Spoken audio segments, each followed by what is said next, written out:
ভারত থেকে পেঁয়াজ আমদানির খবরে চট্টগ্রাম, ফরিদপুর, পাবনা সহ বিভিন্ন জেলায় কমতে শুরু করেছে পেঁয়াজের দাম। কেজিতে ২৫ থেকে ৩০ টাকা পর্যন্ত কমেছে দাম। চট্টগ্রামের খাতুনগঞ্জের ব্যবসায়ীরা জানান, গতকাল মানভেদে পেঁয়াজ ১১০ থেকে ১১২ টাকায় বিক্রি হলেও আজ একই পেঁয়াজ বিক্রি হচ্ছে ৮০ থেকে ৮৫ টাকা কেজিতে। বাজারে এতদিন সরবরাহ কম থাকায় দাম ঊর্ধ্বমুখী ছিল বলে দাবি তাঁদের। পাশাপাশি এখন ভারতীয় পেঁয়াজ আমদানিতে বাজারে সরবরাহ বাড়লে দাম আরও কমবে বলেও জানায় তারা। এদিকে সরবরাহ কমার অজুহাতে যখন তখন দাম বৃদ্ধি রোধে সরকারকে আরও শক্ত অবস্থানে যাওয়ার আহ্বান জানিয়েছে ভোক্তা অধিকার সংগঠন ক্যাব। এদিকে মুড়ি কাটা পেঁয়াজ বাজারে আসায় ফরিদপুরে কমতে শুরু করেছে দাম।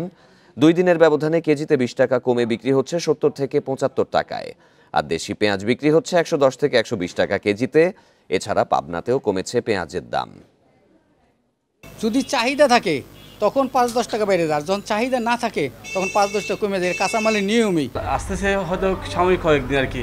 আশা করি সপ্তাহে ১৫ দিনের মধ্যে সব স্বাভাবিক হয়ে যাবে। অলিখিত সিন্ডিকেট কিন্তু কাজ করে যায়, যখনই দাম কমে যায় তখন আবার তারা নিজেরা বলে যে আমরা তো আমদানি করছি। তো এই যে ধরেন পর্যাপ্ত পেঁয়াজ থাকার পরেও তারা শুধুমাত্র সরবরাহটাকে অজুহাত দেখিয়ে দাম বাড়িয়ে দিচ্ছেন।